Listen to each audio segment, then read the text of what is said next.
بسم الله الرحمن الرحيم. إن شاء الله النهاردة هنكمل سلسلة ال OOP.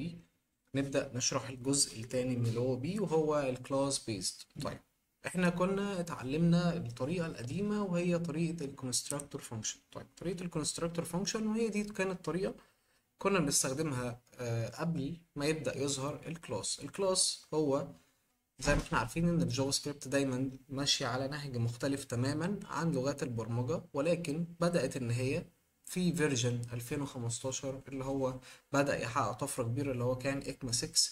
ده بدأ ان هو يحقق طفرة كبيرة، فبدأ ان هو يمشي على نهج ال OOP بنفس لغات البرمجة اللي موجودة.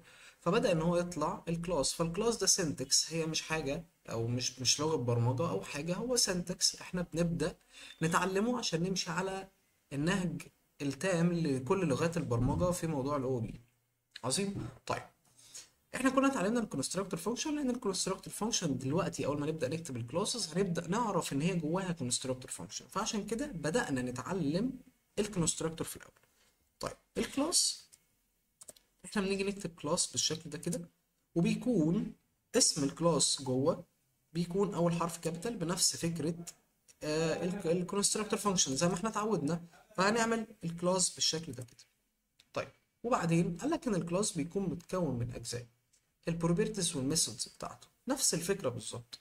تمام، لان احنا نبدا ناخد منه انستنس. فالانستنس هو اي اوبجكت انستنس او احنا بنخرجه، او الفكره كلها ان انا هعمل انستنس اوبجكتس كتيره، فلازم او الاوبجكت بتاعي بيكون ليه صفات وليه اكشنز او افعال. فهنا احنا نبدا نشوف ازاي بنقدر نطلع البروبرتيز بتاعته وازاي بنبدا نكريت الميثودز. طيب، عشان تبدا تعمل بروبرتيز للراجل دوت فبنيجي نعمل كونستراكتور بالشكل ده. طب الكونستراكتور عباره ايه؟ قال لك عن فانكشن. ايه ده استنى بقى، احنا ليه ما كتبناش فانكشن وليها اسم زي ما بنعمل؟ الفكره هنا ان احنا ده بيكون شكل الفانكشنز، هي بتبقى ميثودز موجوده جوه زي ما احنا اتعودنا في الاوبجكت دايما كده. ما كناش بنكتب فانكشن، كنا بنعمل ايه؟ ميثود، صح؟ فالكونستراكتور فانكشن هنا او الكونستراكتور اللي احنا كاتبينها دي هي تعتبر في الاساس فانكشن بس، ولكن ما بنكتبش قبلها فانكشن خالص، بنكتب اسمها على طول والبارامتر بتاعها وبنوزع البارامتر والكلام الجميل اللي احنا كنا بنتعوده. طيب، احنا بنعمل ايه هنا؟ بنعمل نيم ومثلا وليكن ايج مثلا لليوزر. طيب، عشان ابدا اطلع البروبرتيز دي كنا اتكلمنا في الفيديوهات اللي قبل كده ان احنا بنعمل هنا this name بالشكل ده equal النيم. وكنا اتكلمنا في الحته دي قبل كده ان النيم ده هو اللي بيعبر عن النيم ده، لكن دي اسم البروبرتي نفسها. طيب، بعد كده بنعمل this dot age equal الايج بالشكل ده. عظيم، كده احنا عملنا ايه؟ عملنا البروبرتيز بتاعتنا. طب فين الميثود يا عم الحاج؟ قلت لك والله الميثود، تعال نقول مثلا الراجل ده بيسي هلو. حلو. طيب، سي هلو ديت عشان تبدا ان هي تكون فانكشن، فاحنا قلنا بنعمل ايه؟ بنكتب اسمها كده بالمنظر ده، وبنبدا نعمل ايه؟ نعمل فانكشن كده، وبنقول ان هي مثلا وليكن بتريتيرن هلو مثلا، هلو بالشكل ده كده. ومثلا عايزين نبعت لها اسم اليوزر وليكن اللي هو مين؟ اليوزر بتاعنا اللي هو this، اللي هو مين؟ النيم. انا اسف، احنا ممكن ايه نرجع نعمل دي كده، اللي هو مين؟ this دوت ايه؟ this دوت name. حلو. طيب، وعايزين مثلا نبعت له مثلا فانكشن تانية او ميثود تانية اسمها مثلا first day، ومثلا congrats مثلا بالشكل ده. نبعت له مين؟ الايدج. طيب، عشان نبدأ ناخد او نخرج انستنس من الكلاس ده بنعمل ايه بقى؟ احنا كده خلصنا خلاص الكونستراكتور بتاعتنا او البروبرتيز بتاعتنا، وخلصنا الميثودز بتاعتنا، وخلصنا كل الكلام الجميل ده. خلي بالك ان احنا هنا مش بنفصل بكوما، كوما دي بالنسبه لي ايرور. طيب، مول احنا هنا عادي بقى، السنتكس طبيعي جدا الدنيا زي ما انت شايف، بنفصل بايه؟ بالسيمي كولون بالشكل ده كده. طيب، احنا عشان ناخد انستنس اوبجكت من اليوزر دوت بنعمل ايه؟ بنعمل مثلا وليكن ليت مثلا نيو يوزر بالشكل ده ايكوال نيو.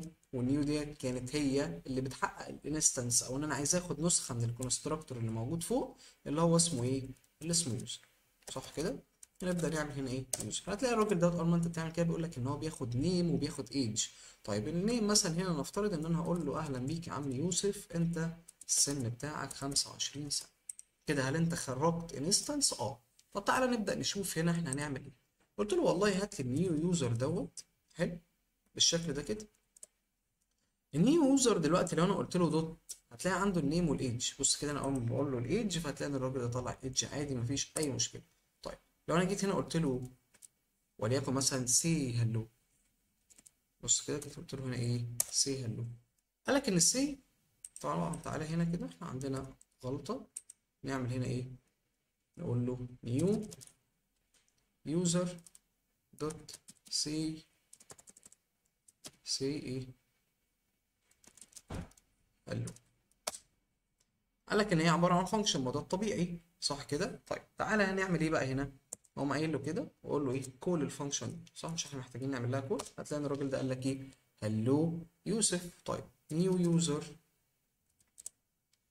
نيو يوزر عفوا نيو يوزر دوت فيرست